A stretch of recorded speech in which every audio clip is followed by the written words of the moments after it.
আজকের এই এক্সপ্লেনারে আপনাদের সবাইকে স্বাগত জানাচ্ছি। আচ্ছা, ভেবে দেখেছেন কি আর্থিক স্বাধীনতার স্বপ্নটা কিন্তু অনেকটা ট্রেডমিলের মতো, তাই না? মানে আপনি দৌড়াচ্ছেন, হাঁপিয়ে উঠছেন, ঘাম ঝরাচ্ছেন, কিন্তু জায়গার কোনো পরিবর্তন হচ্ছে না। ওয়ারেন বাফেট কিন্তু দারুণ একটা কথা বলেছেন, যে ব্যক্তি ঘুমের মধ্যেও আয় করার পথ খুঁজে পায় না, তাকে একদম মৃত্যু কাজ করে যেতে হয়। একটু কঠিন শোনালেও এটাই সত্যি। আধুনিক এই বিশ্বে শুধু গাধার মতো খাটুনি দিয়ে আসলে লাভ নেই। সত্যিকারের আর্থিক স্বাধীনতা পেতে হলে পরিশ্রমের সাথে সাথে স্মার্ট অ্যাসেট বা সম্পদ তৈরি করাটাই হলো আসল ব্লুপ্রিন্ট। এখন একটা প্রশ্ন করি, সবাই তো কঠোর পরিশ্রম করে, তাই না? কিন্তু তাদের মধ্যে কতজন আসলেই ধনী হতে পারে? একটু গভীরভাবে চিন্তা করলেই দেখবেন, কেবল হাড়ভাঙা পরিশ্রমী যদি মানুষকে ধনী করত, তাহলে তো রাস্তার সবচেয়ে পরিশ্রমী মানুষগুলোই আজ বিলিয়নিয়ার থাকত, তাই না? তার মানে আসল কৌশলটা শুধু পরিশ্রমে লুকিয়ে নেই, লুকিয়ে আছে স্মার্ট অ্যাসেট তৈরি করার মধ্যে।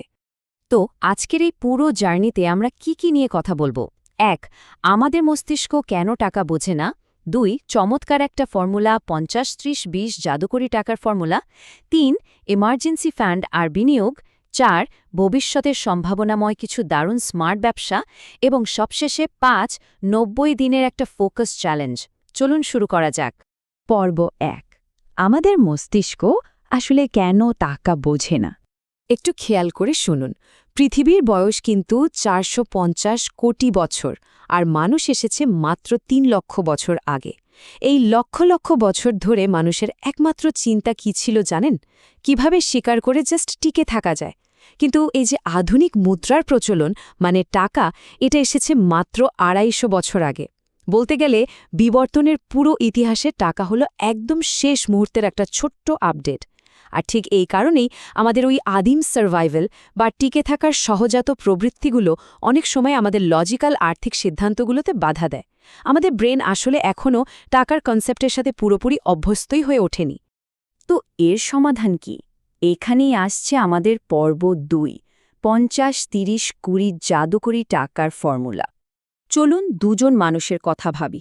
ধরুন, রহিমের বেতন অনেক বেশি, কিন্তু সে তার পুরো টাকাটাই হাইফাই লাইফস্টাইল বা শো অফ করার পেছনে উড়িয়ে দেয়।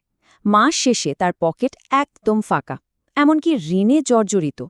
অন্যদিকে করিমের আয় পরিমিত, খুব সাধারণ, কিন্তু সে নিয়ম করে কঠোর সঞ্চয় করে ভবিষ্যতের জন্য একটা ফ্ল্যাট বুকিং দিয়ে ফেলেছে। অর্থনীতিবিদ ডেভিড রিকার্ডো একটা দারুণ কথা বলেছিলেন, জমিদাররা ঘুমের মধ্যেও ধনী হয়। রিয়েল এস্টেট বা জমি হল এমন একটা স্মার্ট অ্যাসেট, যেখানে শহর যত বড় হয়, অবকাঠামো যত উন্নত হয়, জমির দাম তত একা একাই বাড়তে থাকে। একে বলা হয় আনআর্নড ইনক্রিমেন্ট। যেমন ধরুন ম্যাকডোনাল্ডসের কথা, ওরা কিন্তু মূলত বার্গার বিক্রির চেয়ে রিয়েল এস্টেট ব্যবসাতেই বেশি সফল। বার্গারের স্বাদ বদলাতে পারে, মানুষের খাদ্যাভ্যাসও বদলাতে পারে, কিন্তু জমির কদর তো আর কখনো কমে না, তাই না? এখন এই যে করিম সঞ্চয় করল, এর পেছনের সবচেয়ে কার্যকরী নিয়মটা হল ৫০-৩০-২০ রুল। সহজ কথায়, আপনার আয়ের ৫০% যাবে আপনার একদম মৌলিক বা বেসিক প্রয়োজনগুলোতে, ৩০% যাবে আপনার শখ পূরণে, আর সবচেয়ে গুরুত্বপূর্ণ হল বাকি ২০%। এটা যাবে সরাসরি সঞ্চয় এবং বিনিয়োগে। মনে রাখবেন, এই ২০%কে একদম ধরাছোঁয়ার বাইরে রাখতে হবে, যেন ওটা নেই। আর এই ২০% বাঁচিয়ে কি করবেন? বিজ্ঞানী আলবার্ট আইনস্টাইন চক্রবৃদ্ধি সুদ বা কম্পাউন্ড ইন্টারেস্টকে বিশ্বের অষ্টম আশ্চর্য বলেছিলেন। এই যে সঞ্চিত ২০%, এটা যদি দীর্ঘমেয়াদে সঠিক জায়গায়, যেমন শেয়ার বাজারে বিনিয়োগ করা যায়, তবে তা জাদুকরীভাবে বাড়ে। রোনাল্ড রিড নামের এক সাধারণ কৃষকের কথা বলি। তার কোনো বড় ডিগ্রি ছিল না, কিন্তু শুধু নিয়মিত অল্প অল্প করে শেয়ার কিনে তিনি মারা যাওয়ার সময় প্রায় $৮ মিলিয়ন সম্পদ রেখে গিয়েছিলেন। ভাবা যায়? তবে হ্যাঁ, সতর্কতাও জরুরি। না বুঝে বা গুজবে কান দিয়ে বিনিয়োগ করলে কিন্তু ২০১০ সালের শেয়ার বাজার ধসের মতো চরম কোবরা ইফেক্টের ফাঁদে পড়তে হবে। এটা খুব বিপজ্জনক। তাই শেয়ার বাজার কেবল পেশাদার বা যারা শিখতে আগ্রহী তাদের জন্যই উপযুক্ত। এবার আসি পর্ব ৩, ইমার্জেন্সি ফান্ড এবং বিনিয়োগ। আচ্ছা, কল্পনা করুন তো, আপনাকে যদি একটা কুল কিনারাহীন উত্তাল সমুদ্রে কোনো লাইফ জ্যাকেট ছাড়াই ৩০ মিনিটের জন্য সাঁতার কাটতে বলা হয়, অবস্থাটা কেমন হবে? বুকটা কেঁপে উঠবে না? নিশ্চয়ই চরম আতঙ্ক তৈরি হবে। ঠিক একইভাবে আপনার পেছনে যদি কোনো ব্যাকআপ বা জমানো টাকা না থাকে তাহলে আর্থিক অনিশ্চয়তায় জীবনের যে কোনো ক্রাইসিসে ঠিক এমনই এক চরম আতঙ্ক তৈরি হওয়াটাই কিন্তু স্বাভাবিক। আর এই ভয়ানক আতঙ্ক থেকে বাঁচার একমাত্র উপায় হচ্ছে একটা ইমার্জেন্সি ফান্ড। এটা মূলত আপনার একটা আর্থিক লাইফ জ্যাকেট।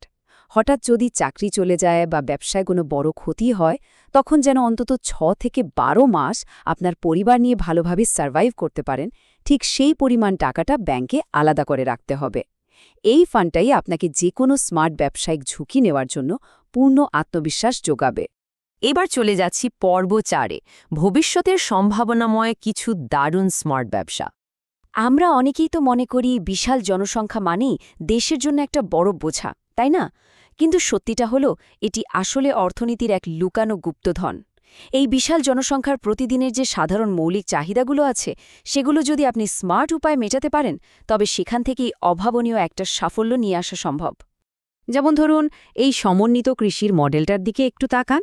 পুকুরের ওপর মুরগির খামার, সেই মুরগির বিষটা পড়ছে পানিতে, যা আবার মাছের জন্য হাই প্রোটিন খাবার হিসেবে কাজ করছে। এদিকে পুকুরে হাঁস সাঁতার কাটায় পানিতে স্বাভাবিকভাবেই অক্সিজেন বাড়ছে, হাঁস ক্ষতিকারক পোকা খাচ্ছে, আর চারপাশের গাছপালা দিচ্ছে দারুণ ছায়া। দেখলেন তো, এই একটা মাত্র ইকোসিস্টেম থেকে কোনো বড় অতিরিক্ত খরচ ছাড়াই একাধিক প্যাসিভ ইনকামের উৎস তৈরি হচ্ছে। ঘুমের মধ্যেও আয় করার এর চেয়ে দারুণ উদাহরণ আর কি হতে পারে? এবার আমাদের সমাজের একটা অত্যন্ত গুরুত্বপূর্ণ পরিবর্তনের দিকে একটু নজর দেয়া যাক। আমাদের 60 বছরের বেশি বয়সী জনসংখ্যা কিন্তু খুব দ্রুত বাড়ছে। নিউক্লিয়ার বা একক পরিবার বেড়ে যাওয়ায় পরিবারের আকার ছোট হয়ে গড়ে 4.26 জনে নেমে আসছে। আর জীবিকার তাগিদে আমাদের প্রায় 1.5 কোটির বেশি প্রবাসী মানুষ পরিবার থেকে অনেক দূরে থাকছেন। এর মানে কি দাঁড়ালো? তাদের বয়স্ক বাবা মায়েরা কিন্তু নিজ শহরে একদম একা হয়ে পড়ছেন। এটা যেমন একটা বিশাল মানবিক সংকট, ঠিক তেমনি একটা আনমেট নিড বা অনেক বড় মার্কেট গ্যাপ। এই সমস্যার সমাধানে প্রবাসীদের বয়স্ক বাবা মায়ের সেবার জন্য একটি old parent care support agency হতে পারে একদম যুগান্তকারী একটা আইডিয়া। ওয়ারেন বাফেট একটা কথা বলেন, সেরা ব্যবসা হলো টোল ব্রিজ বিজনেস। মানে আপনি মানুষকে তাদের অত্যন্ত প্রয়োজনীয় কোনো সুবিধা বা টুলস দেবেন আর বিনিময়ে ফি পাবেন। মাসিক সাবস্ক্রিপশনের মাধ্যমে বয়স্কদের ফুল মেডিকেল এবং লাইফ সাপোর্ট দেওয়ার এই মডেলটি কিন্তু হতে পারে এক চমৎকার রিকারিং রেভিনিউ জেনারেট করা টোল ব্রিজ বিজনেস। আরেকটা ব্যাপার বলি, স্মার্ট অ্যাসেট হিসেবে ইন্টেলেকচুয়াল প্রপার্টি বা ডিজিটাল কন্টেন্টের কিন্তু কোনো জুড়ি নেই। ধরুন আপনি ট্রেন্ডি গ্যাজেটের রিভিউ দিয়ে শর্ট ভিডিও তৈরি করলেন। মাত্র 2000 টাকা বিনিয়োগ করেও কিন্তু এখন ভাইরাল রিলস ব্যবহার করে সোশ্যাল মিডিয়ায় ই-কমার্স ব্র্যান্ড দাঁড় করানো সম্ভব। ব্যাপারটা হলো একবার কন্টেন্ট তৈরি করে তা বারবার বিক্রি করা। ঠিক যেমন 1893 সালে লেখা সেই হ্যাপি বার্থডে টু ইউ গানটা 120 বছরের বেশি সময় ধরে প্রতি বছর $20 লাখ বেশি আয় করে আসছে।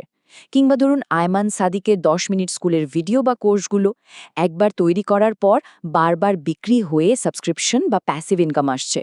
আপনার তৈরি করা একটা ভিডিও, মুভি বা সফটওয়্যার কিন্তু আপনার জন্য একটা ছোট্টখাটো ফ্যাক্টরির মতোই কাজ করে। খেয়াল করেছেন কি, শহরের এই যান্ত্রিক জীবনে মানুষের একাকিত্ব কিন্তু ক্রমশ বাড়ছে। আর এই নিঃসঙ্গতা দূর করতে মানুষ এখন প্রচুর পোষা প্রাণী বা পেট পালছে।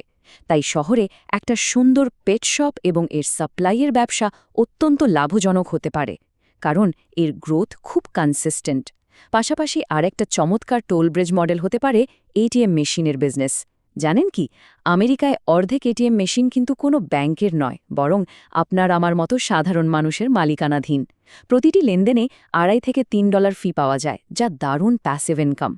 মনে রাখবেন, ইউরোপ আমেরিকায় আজ যা ঘটছে তা সাধারণত 5-10 বছর পর আমাদের দেশেও ঠিকই জনপ্রিয় হয়। তাই আজই যদি শুরু করেন, ভবিষ্যতে আপনি এক ধাপ এগিয়ে থাকবেন।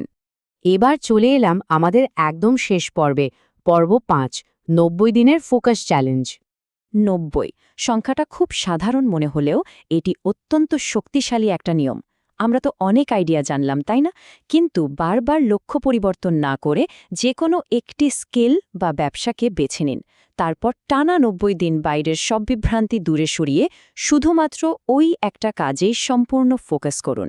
বিশ্বাস করুন, আপনার এই নিরবিচ্ছিন্ন মনোযোগ যে কোনো অসাধ্যকে সাধন করতে পারে। আজকের এই এক্সপ্লেনারটি শেষ করার আগে আপনাদের জন্য একটা ছোট্ট চিন্তার বিষয় রেখে যাচ্ছি। এতগুলো সম্ভাবনার মাঝে ঠিক কোন লক্ষ্যটি আগামী ৯০ দিনের জন্য আপনার সম্পূর্ণ মনোযোগ দাবি করছে? অর্থনীতিতে খুব পপুলার একটা কথা আছে, ম্যাথিউ এফেক্ট। এর মানে হলো যাদের সম্পদ আছে তাদের আরও দেওয়া হবে, আর যাদের নেই তাদের সামান্যটুকুও কেড়ে নেওয়া হবে। তাই শুধুমাত্র একটা চাকরির বা আয়ের উৎসের ওপর নির্ভর করে বসে থাকবেন না। আজই আপনার স্মার্ট অ্যাসেট বা সম্পদ তৈরির যাত্রা শুরু হোক। কি মনে হয় এই ৪টি আইডিয়ার মধ্যে কোনটা বর্তমান সময়ে বাংলাদেশের জন্য সবচেয়ে বেশি কার্যকর? ভেবে দেখবেন কিন্তু।